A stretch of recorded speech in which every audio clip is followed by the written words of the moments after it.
ஒருத்தி மட்டும் பெண்ணாக அவதரித்தாள். ஆண்டாள் ஸ்ரீவில்லிபுத்தூரில் திருவாடிப்பூரத்தை அவதரித்தாள். திருப்பாவை 30 செப்பினாள். பெரியாழ்வார் பெற்றெடுத்த பெண்பிள்ளையான ஆண்டாள். அவள் அரங்கனுக்கே மாலையிட்டாள். பாடிக் கொடுத்தபடியாலே பாடவல்ல நாச்சியார் என்னும், சூடிக் கொடுத்தபடியாலே சூடிக் கொடுத்த நாச்சியார் என்னும் பெயர் பெற்றாள். அவள் பாடிய திருப்பாவையில் 30ஆம் பாசுரத்துக்கு தனிச்சிறப்பு. துவாபர யுகத்தில் நோன்பு நோற்றார்கள், அதையே அடியேன் ஸ்ரீவில்லிபுத்தூரிலிருந்தே செய்தேன், அவர்களுக்கு கிடைத்த கிருஷ்ணானுபவம் நமக்கும் கிட்டும் பெற்றேன் என்று ஆண்டாள் ஆனந்தமாக சொல்லிக் கொள்ளுகிறாள். இந்த கடைசி பாசுரத்தில் பகவான் பார்க்கடல் கடைந்தது கூறப்பட்டுள்ளது. வங்க கடல் கடைந்த மாதவனை கேசவனை திங்கள் திருமுகத்து சேயிழையார் சென்னிரஞ்சி. மாதவன் கேசவன் ரெண்டு பேரையும் சேர்த்து ஆண்டாள் பாசுரத்தில் சாதிக்கிறாள். சென்னை பட்டணத்திலேயே மயிலாப்பூர் உள்ளது. மயிலாப்பூர்னு சொன்னால் மாடமாமையிலை திருவல்லிக்கேணி கண்டேனே. இன்னும் எப்போ ஆழ்வார் பாசுரத்தில் பாடச்சே மயிலாப்பூர் திருவல்லிக்கேணி ரெண்டையும் பெயர்த்தே பாடுகிறார். வியாக்கியானத்துல பெரியவாச்சனத்தில் சாதிக்கிறார், மயிலாப்பூர்ங்கிறது நகரம், திருவல்லிக்கேணி என்பது அதற்குட்பட்டு இருக்கிற திவ்யதேச கிராமம். ரொம்ப ஆச்சரியமான கருத்து சொல்லியிருக்கா. மயிலாப்பூரில் 2 அழகான ஆஸ்தானங்கள், அந்த 2 பேரையும் சேர்த்தே ஆண்டாள் இந்த பாசுரத்தில் பாடியிருக்காளோ என்று வியக்க வைக்கிறது. வங்க கடல் கடைந்தான் மாதவன், மாதவ பெருமாள் கோவிலும் மயிலாப்பூர்ல தான் இருக்கு. மாதவனை கேசவனை கேசவ பெருமாள் கோவிலும் மயிலாப்பூர்ல தான் இருக்கு. மாதவன் மான பெரிய பிராட்டியார் ஸ்ரீ மகாலட்சுமி, அவளை தன் திருமார்பிலே கொண்டிருப்பவன் எம்பெருமான். மாதவ மான மற்றொரு பொருள் உண்டு. மான வித்யை, பெருமானை அடையதற்காக உபாசிக்கிற மொழி பக்தி, சத்வித்யா, தஹர வித்யா, பௌம வித்யா, அந்த வித்தைகளுக்கெல்லாம் சுவாமி எம்பெருமான் தான். எப்போதும் தன் திருமார்பை விட்டு பிரியாமல் பிராட்டியோட கூடியிருக்கிறான். மாதவ பெருமாள் மயிலாப்பூர்லே பெரிய திருக்கோலத்தோட, சாமான்யமா அவரை நாம துறப்பாடு பண்றது கூட இயலாது. அவளை நல்ல வலிமையான திருக்கோலம். அன்றைக்கு கண்ணன் யசோத கையாலே எத்தனை பாலும் தயிரும் சாப்பிட்டுப்போறோ அது அத்தனை இந்த திருமையில நாம சேவித்துக் கொள்ளலாம். அவ்வளவு அற்புத சேவை. மாதவ பெருமாள் பக்கத்திலேயே கேசவ பெருமாளுடைய சன்னதி. கேசவன் பிரசஸ்த கேசபாசம் உடையவன். மயூரவல்லி தாயாரோட சேர்ந்து கேசவ பெருமாள் அருள் பாலிக்கிறார். கேசவனால் நல்ல கேசபாசம் இருக்கிறவர். அதோட அல்ல, கிளேச நாசனக, நம்முடைய கிளேசங்கள் அதாவது துன்பங்கள் அத்தனையும் ஒழிக்க கூடியவர். 100 அர்த்தம் இருக்கு. கைதி பிரம்மணோ நாம ஈசோகம் சர்வதேகினாம் ஆவாந்தவாங்கே சம்பூதௌ தஸ்மாத் கேசவநாமவான். கான பிரம்மாவை குறிக்கும், ஈசன சிவனை குறிக்கும். பிரமனுக்கும் சிவனுக்கும் நியந்தாவாய் அவர்களுக்கு அந்தராத்மாவாக இருப்பவன் கேசவன். கேசபாசமுடையவன், கேசிங்கிற அசுரனை கொன்றவன். இப்படி மாதவனாய் கேசவனாய் பெருமாள் சேவை சாதிக்கிறாரே. இந்த 2 பேரும் தான் கடல் கடைந்தார்கள் ஆண்டாள் பாசுரம். வங்கம், வங்கம்னா கப்பல். வங்க கடல் கடைந்த மாதவனை கேசவனை, கப்பல்களோட கூடியிருக்கிற கடலை கடைந்தான். இப்ப நமக்கு ஒண்ணு தோணும், ஏன் மாதவ பெருமாளையும் கேசவ பெருமாளையும் இங்கு சொல்ல வேண்டும்? அதுக்கு ஒரு சூக்ஷ்மமான அர்த்தம் உண்டு. பகவான் கடல் கடைந்தார். பார்க்கடலிலிருந்து ஏதேதோ பொருள்கள் தோன்றின. எல்லாத்தையும் மேல விளக்கமா சொல்ல போறார். கடைசியா ஸ்ரீ மகாலட்சுமி தாயார் தோன்றினாள். மகாலட்சுமி நேர எழுந்துருளி கையிலே மணமாலையை பற்றி கொண்டு பெருமானுடைய திருக்கழுத்தில் சேர்த்து அன்னைக்கே அவனுடைய திருமார்பில் அமர்ந்து கொண்டவள் தான். அண்ணல் செய்து அலைகடல் கடைந்து அதனுள் கண்ணுதல் நஞ்சுண்ட கண்டவனே, அமுதில் வரும் பெண்ணமுதுண்ட எம்பெருமானே, அமுதத்தை கடைந்தெடுத்து தேவர்களுக்கு கொடுக்கிறேன். இது பெருமாள் பத்திரிகையிலெல்லாம் சொல்லிவிட்டது. நிருபர்களை கூட்டு என்னன்னு சொல்லிட்டார், அமுதம் கடைய போறேன், தேவர்களுக்கு கொடுக்க போறேன். அவா கிடுகிடுன்னு பத்திரிகையில் எழுதிட்டா, பெருமாள் அமுதம் கிடைகிறார், எல்லாம் கொடுக்க போறாருன்னுட்டு. ஆனா உள்ளூரை இவர் வேற ஏதோ ஒண்ணு பண்ணிவிட்டார். அமுதில் வரும் பெண்ணமுதான பிராட்டியை கெட்டான் எம்பெருமான். இந்த அமுதத்தை தேவர்களுக்கு கொடுத்துருவோம். ஆனா இந்த காரியம் ஸ்வகாரியம், தேவகாரியம் பண்றேன்னு பேர் வச்சுட்டாரே தவிர கடைசியில தங்காரியத்தை பண்ணிவிட்டார். அமுதத்தை காட்டிலும் அமுதமாக பெண்ணமுதான மகாலட்சுமி தாயாரை தான் அடைந்தான். கேவலமான அமுதத்தை தேவர்களுக்கு கொடுத்துட்டான். உயர்ந்த அமுதமான தாயார் பிராட்டியை தான் அடைந்தான். அப்ப அமுதம் கிடையவே, பார்க்கடல் கடையவே தானே மகாலட்சுமி தோன்றினாள். தோன்றித்தானே திருமார்பிலே அமர்ந்தாள். திருமார்பில் அமர்ந்திருக்கிறதான மாதவஹா, மாங்கிற பெரிய பிராட்டியாருக்கு சுவாமி. பார்க்கடல் கடையச்சேதன அவ கிடைச்சதே, அதனால மாதவன் பாடிவிட்டார். சரி, கேசவன் எதற்காக பாடினார்? பெருமானுடைய திருமுடி அழகப்பை பாட வேண்டுமா? தலைமையில் ரொம்ப நன்னா இருக்குன்னு சொல்லணுமான்னா ரொம்ப முக்கியமான சரித்திரம். ஆண்டாளுக்கு இப்ப கவலை என்னன்னா, கண்ணன் கடைஞ்சிட்டு இருக்கார் அஜித்தன், தேவர்களும் அசுரர்களும் கடலையே பார்த்துட்டு இருக்காளாம். எப்ப அமுதம் வரும் அமுதம் வரும்னுட்டு. ஆழ்வார்களுக்கு ஒரே வருத்தம், அமுதம் கடைஞ்சின்னு இருக்கு, அதை பாக்குறதுக்கு ஆள் இல்லை. அந்த அமுதம் வருமான்னு பாக்குறானே. இவர்களுக்கு அமுதத்தை கிடையறதுக்கு எங்க அமுதம் தானா கிடைச்சது? ஆழ்வார்களுக்கு அமுதம் ஆறாவமுதனான பெருமான். அந்த அமுதத்தை கொண்டா கடைய வேண்டும். பெருமாளை வேலை செய்ய வைக்கிறதுல ஆழ்வாருக்கு இஷ்டமே இல்லை. அவனை அமர்த்தி வைத்து நாம் தொண்டு புரிய வேண்டுமா? அவனை போய் இறங்கி போய் நீங்க கடைன்னு சொன்னா அதுதான் இவர்களுக்கு வருத்தம். ஆனா கண்ணன் கடைந்து கொண்டிருக்கிறான். தேவர்கள் எல்லாம் அதையே பார்த்துட்டு இருக்கா. ஆனா அமுதமான ஒரு திருமேனி, அந்த திருமேனி அழகா பாக்குறதுக்கு விட்டுட்டாலாம். கண்ணன் கடைய ஆரம்பிச்சாரோ இல்லையோ, ரொம்ப வேலை செய்தெல்லாம் அவருக்கு பழக்கம் கிடையாது. நாமெல்லாம் தொண்டர்கள், செய்து பழக்கம். பகவானோ சுவாமி வேலையை வாங்கிட்டு தான் பழக்கம். இப்ப அவரே வேலை செய்ய வேண்டிய நிர்பந்தம். வேலை செஞ்சு பழக்கம் இல்லாதவா ஏதானு பண்ணாள்னு வச்சுருங்கோ, எடுத்ததை கீழே கொட்டுவா, கீழே கொட்டினதை மேலே கொட்டுவா, ஒன்னையும் ஒழுங்கா வைக்க வராது, தடால் பிடால்னு போட்டுடுவா, சமையல் பண்றேன்னு ஆரம்பிச்சுட்டு எல்லாம் தீஞ்சே போயிடும். பழக்கம் இல்லாதவா பண்ணா இப்படித்தான். கண்ணன் இப்ப பண்ண ஆரம்பிச்சுட்டார். அவருக்கு என்ன பழக்கம்? அடியார்களை ரட்சித்து பழக்கம், வேலை செய்து பழக்கமா? ஆனா கட்டு குடுமி, கேசவன் பேர்னா கட்டு குடுமியோட கடையறதுக்கு ஆரம்பிச்சாராம். கொஞ்ச நேரம் ஆச்சு, தலை கட்டு குடுமி அவிழ்ந்து படுத்து அது இப்படி எப்படி ஆடுறதான். வண்டமர் பூங்குழல் தாழ்ந்துலாவ, வாழ்முகம் வியற்ப, செவ்வாய் துடிப்ப, தண்டையில் நீ கடைந்திட்ட வண்ணன் தாமோதரா மெய்யறிவன் நானே. குலசேகரர் ஒரு பாசுரத்துல சாதிக்கிறார், நீ நன்னா கடைஞ்சது எதுக்குன்னு எனக்கு தெரியும். பார்க்கடல் கடையும் போது தேவர்களையும் அசுரர்களையும் ஒதுங்கி போங்கள், நானே கடைகிறேன் என்ன உட்கார்ந்து விட்டார்.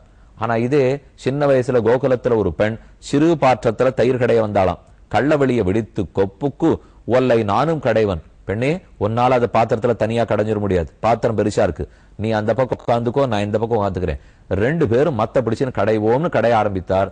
குலசேகர ஆழ்வார் கேட்டுக்கொண்டார், பார்க்கடல் கடையும் போது உதவி வேண்டாம் தள்ளி போங்கள் என்று சொன்னாய். பாத்திரத்தில் இருக்கிற தயிரை கடையர்ச்சே நீயும் உட்கார்ந்துக்கோ நானும் உட்கார்ந்துக்கிறேன், 2 பேரும் கடையலாம்னு சொல்லுகிறாய். எனக்கு இது புரியலையே. இந்த சின்ன வேலைக்கு நீயே பண்ணிருக்க கூடாதா? இல்ல அந்த பெரிய வேலைக்கு சகாயம் வாங்கிக்க கூடாதா? ஒன்று.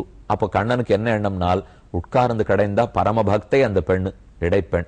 அவருடைய கால் தம் பேர்ல படும், கை தம் பேர்ல படும், 2 நிமிஷம் அவளை பார்க்கலாம் இல்லையோ. ஒரு பக்தனிடத்திலே பரிமாறுவதற்கு அவ்வளவு ஆசை கொள்ளுகிறான் எம்பெருமான். பெண்ணும் கடைந்தாளாம், இவளும் பற்றி கடைகிறார். அப்போ கண்ணனுக்கு திருமுக மண்டலம் எப்படி நடந்ததுன்னு சொல்றார். வண்டமர் பூங்குழல் தாழ்ந்துலாவ, அவருடைய முன்னாடி இருக்கிற தலைமையில் இப்படி வந்து ஆட ஆரம்பிச்சு கொடுத்தான். வாழ்முகம் வியற்ப, நெற்றி வயர்த்து போடுத்தான். செவ்வாய் துடிப்ப, வாய் துடிக்கிறதான். இவ்வளவு அழகா நீ தன் தயிர் கடைந்தது எனக்கு தெரியும். நீ கடைஞ்சது தயிர் எடுத்து வெண்ணெய் எடுத்து கொடுக்கறதுக்கு அல்ல, அவளோட சேர்ந்து உட்கார்ந்து பேசிட்டு இருக்கணுங்கிறதுக்காக. ஆனா ஏன் தெரியுமா, நீ தேவர்கள் அசுரர்களை தள்ளி போய் சொல்லிட்டே. அவர்களுக்கு அமுதத்துல ஆசை, உங்ககிட்ட ஆசை கிடையாது. ஆனா அந்த இடைப்பெண்ணுக்கு உன்னிடத்துல ஆசை, அவளுக்கு அமுதத்துல ஆசை இல்லை. அப்ப இவளோட கூட உட்கார்ந்துக்கிறதுக்கு ஆசைப்பட்டாய், அவர்களோட கூட உட்காருவதற்கு நீ ஆசைப்படவில்லை. அப்படி கண்ணன் கடையர்ச்சே, வெறும் பாத்திரத்து தயிர கடையச்சேவே தலைமுடிச்சு அவுந்து அப்படி இப்படி ஆடி இருக்கும்னா, இப்ப பார்க்கடல் கடையச்சே தலைமுடிச்சு எவ்வளவு தூரம் அவுந்திருக்கும்? ரொம்ப அவுந்து போச்சா. அதை பார்த்தாண்டாள். இந்த கேசத்தினுடைய அழகை தரிசிக்காமல் தேவர்கள் அசுரர்களும் அமுதம் வருமானு பார்த்துட்டு இருக்காளே, அந்த குறை தீர தான் பாடினாள் கேசவனை. அப்ப திருப்பார்க்கடல் கடைந்து மாங்கிற பிராட்டி கிடைத்தபடியால் மாதவன். பார்க்கடல் கடையும் போது தன்னுடைய கட்டுக்குடுமி அவிழ்ந்து இப்படியும் அப்படியும் அலை எறிந்த அழகுடன் விளங்கியபடியால் கேசவன். அந்த நாள்லாம் தவில் தனியாவர்த்தனம் வாசிக்கிறா பாருங்க, நாதஸ்வரத்துக்கு தனியாவர்த்தனம் தவில் வாசிக்கிறாளா. அப்ப 20 நிமிஷம், அரை மணி நேரம் அவகாசம் கொடுப்பார். ஒரு 15 நிமிஷம் வரைக்கும் வித்வானுடைய கட்டு குடுமி நன்னா இழுத்து கட்டின்னு இருப்பா. ஆனா அவர் வாசிச்ச வேகத்துல அந்த குடுமி அவிழ்ந்து போடும். ஆனா தனியாவர்த்தனம் முடிகிற வரைக்கும் குடுமியை எடுத்து முடியவே மாட்டா. அது அப்படியே அலையறிஞ்சின்னு இருக்கும், முடிஞ்ச அப்புறம் தான் முடிவா. கண்ணன் அதே போலத்தான் போல் இருக்கு. அவர் இந்த பார்க்கடல் கடையறதுக்குள்ள தலைமையர் அவுந்து போறது. ஆனா அதை முடியாம கடைஞ்சிட்டு இருக்காரா. வங்க கடல் கடைந்த மாதவனை கேசவனை திங்கள் திருமுகத்து சேழையார் சென்னிரஞ்சி. இன்னும் இந்த சரித்திரத்தை ரொம்ப ஆச்சரியமா ஆண்டாள் பாடியுள்ளார். நீலக்கடல் கடைந்தாய்னு பாசுரம், பெருவடிவில் கடலமுதம் கொண்டகாலம்னு பாசுரம். பெரிய வடிவத்தை எடுத்துக்கொண்டு கடலமுதத்தையே கொண்டான். நமக்கு சந்தேகமா இருக்கும், கடலமுதத்தை கொடுத்தானா கடலமுதத்தை கொண்டானா? கடலமுதத்தை கொடுத்தான் தேவர்களுக்கு. ஆனா அமுதில் வரும் பெண்ணுமுதான மகாலட்சுமியை கொண்டான் தனக்காக. 1000 தோளாலே அலைகடல் கடையத் தொடங்கினான். நிர்மத்தியமானாதுதரே பூத் விஷம் அபூத் விஷம் மகோல்பணம் ஹாலஹலாக்வம் அக்ரதா. கடைய கடைய தண்ணீர்ல இருக்கிற அழுக்குகள் அத்தனையும் முதல்ல திரண்டுது. நம்ம என்ன சிகிச்சை பண்ண ஆரம்பிச்சாலும் முதல்ல உடம்புல இருக்கிற அழுக்கு வெளியேறணும். என்னென்ன டாக்ஸிக் சப்ஸ்டன்ஸ் இருக்கோ வெளியில போடும் இல்லையோ, அதை போல இங்கேயும் கடைய ஆரம்பிச்ச உடனே அதுவோ பார்க்கடல் வெளுப்பு கடல். ஆனா கண்ணன் அதன் கரையில உட்கார்ந்து கடைஞ்சிட்டு இருக்காரா. ஆழ்வார் ஒரு பாசுரத்தில் நீலக்கடல் கடைந்தாய்னு சாதிக்கிறார். நீலவரை 2 பிறகவ்வின் மிருந்தமொப்ப கோல வராக முன்னாய் நிலங்கோட்டிடை கொண்டையந்தாய் நீலக்கடல் கடைந்தாய். நீலக்கடலை கண்ணன் கடையிலேயே. பார்க்கடல் வெளுப்பாத்தா இருக்கணும்னால் பார்க்கடல் வெள்ளையாத்தா இருந்தது. ஆனா கண்ணனுடைய திருமேனி கருநீலம் இல்லையோ, அது எவ்வளவு நீல நிறம்னால் அந்த நீல நிறம் பார்க்கடல் முழுக்க வீசி அதனுடைய கலரையே மாத்தி விட்டான். பார்க்கடல் இப்ப வெள்ளையா இருந்தது நீளமா போயிருக்கணும்னால் அப்ப கண்ணன் எவ்வளவு கருநீலமாக அமர்ந்திருக்க வேண்டும் சாதித்தார். மகோல்பணம் ஹாலஹலஹ்வம் அக்ரதாக, கடல்ல இருக்கிற அழுக்கத்தனையும் திரண்டு ஹாலஹால விஷமாக முதலே வந்தது. அந்த விஷத்தை கண்டு பயந்து தேவர்கள் ஓடிப்பட்டார். பீதாக பிரஜா துத்ருவர் அங்கசேஸ்வராக அரக்ஷமானாக சரணம் சதாசிவம். சதாசிவனான பரமசிவனார் ருத்ரனார் அனைத்து தேவர்களும் அவனை போய் பற்றினார்கள். பரமசிவனார் ஆச்சரியமா பார்வதி தேவியோட எழுந்தருளி இருந்தார். அப்ப இவர்கள்லாம் பிரார்த்திக்கிறார். பிரஜாபதிகள் எல்லாம் பரமசிவனாரை கொண்டாடக்கூடிய அற்புத ஸ்லோகம். தேவதேவ மகாதேவ பூதாத்மன்னு பூதபாவன திராகினஹ சரணாபன்னாம் திரைலோக்கிய தகனாத் விஷாத். 3 உலகமும் இந்த விஷத்தாலே எரிந்து போய்விடும் போல் இருக்கிறதே, நீர்தானே உலகத்துக்கே காப்பாளர், அப்ப தேவரீர்தான் காத்து கொடுக்க வேண்டும். துவமேகஹ சர்வஜகத ஈஸ்வரஹ, உலகத்துக்கெல்லாம் ஈஸ்வரனான நீர். பந்த மோக்ஷயோஹோ, அடியார்களுக்கு பந்தத்தையும் மோட்சத்தையும் கொடுக்கும் நீர். தம் துவாம் அர்ச்சந்தி குஷலாக பிரபன்ன ஆர்த்திகரம் குரும். தேவரீரே உபதேசம் பண்ணக்கூடியவர், பிரபன்னர்களுடைய ஆர்த்தியை போக்கக்கூடியவர். பிரபன்னர்கள்னா சரணாகத்தர்கள்.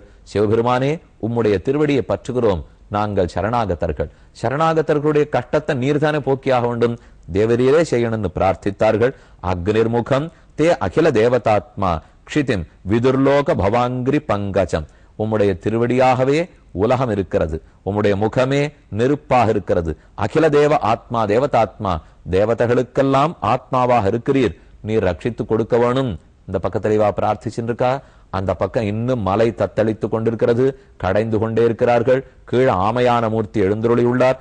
மலங்கு விலங்கு நெடுவள்ளம் மருக அங்கோர் வரநெட்டு இலங்கு சோதி ஆரமுதம் எய்துமளவோர் ஆமையாய் விலங்கல் திரிய தடங்கடலுள் சுமந்து கிடந்த வித்தகனை. பகவான் மலையை சுமந்து கீழே இருக்கார். இப்ப வந்த ஹாலஹால விஷத்தை குடிக்க வேணுமே. தேவர்கள் எல்லாரும் பரமசிவனாரை பிரார்த்திக்க அவரும் திருப்தி ஏற்பட்டு பக்கத்தில் இருக்கிற பார்வதி தேவியின் இடத்துல சொல்றார். சிவன் கூறுவது ரொம்ப ஆச்சரியமான அர்த்தம். அஹோபத பவான்யேதத் பிரஜானாம் பஷ்ய வைசசம் க்ஷீரோத மதனோத்ருத்தாது காலக்கூட்டாது உபஸ்திதம். காலக்கூட்டம்ங்கிற விஷம் உருவாயிருக்கு, அதான் ஹாலஹால விஷம். நம் குழந்தைகளான தேவர்களை நாம் காக்காமல் ஆர் காப்பார்கள்? தேவி கவலைப்பட வேண்டாம், நாம் போய் அவர்களை ரட்சிப்போம். பும்சஹ கிருபயதோ பத்ரே சர்வாத்மா பிரியதே ஹரிஹி பிரீத்தே ஹரோ பகவதி பிரியேகம் ச சராச்சரஹ. ஹரியே அவர்களுக்கு உதவுகிறார், அவர்தான் நடுவிலே இருந்து கடைகிறார், ஆமையாக தாங்கி கொண்டிருக்கிறார். என் பங்குக்கு நான் உதவுகிறேன். கையில் இருக்கிற பாத்திரத்தோட பெருத்த ஹாலஹால விஷத்தை எடுத்தார், அப்படியே பருகினார். அந்த விஷம் போய் அவருடைய கழுத்தை நீளமாக மாற்றித்து அதுல ஒரு பெருமை பெற்றார் பரமசிவனார். நீலகண்டன் என்கிற திருநாமத்தோட விளங்கினார். தஸ்யாவி தர்சயாமாச ஸ்வவீர்யம் ஜலகல்மஷா யச்சகார கலே நீலம் தச்சசாதோர் விபூஷணம். அப்ப அவர் அதை குடிக்கும் போது ஒரு சொட்டு விஷம் கீழே விழுந்தது. விருச்சிகா அஹி விஷௌஷத்யா தந்தசூகாச்ச ஏபரே. பாம்பு, தேளு, விஷச்செடிகள் இவை அத்தனையும் அதிலிருந்து தான் உருவாகின.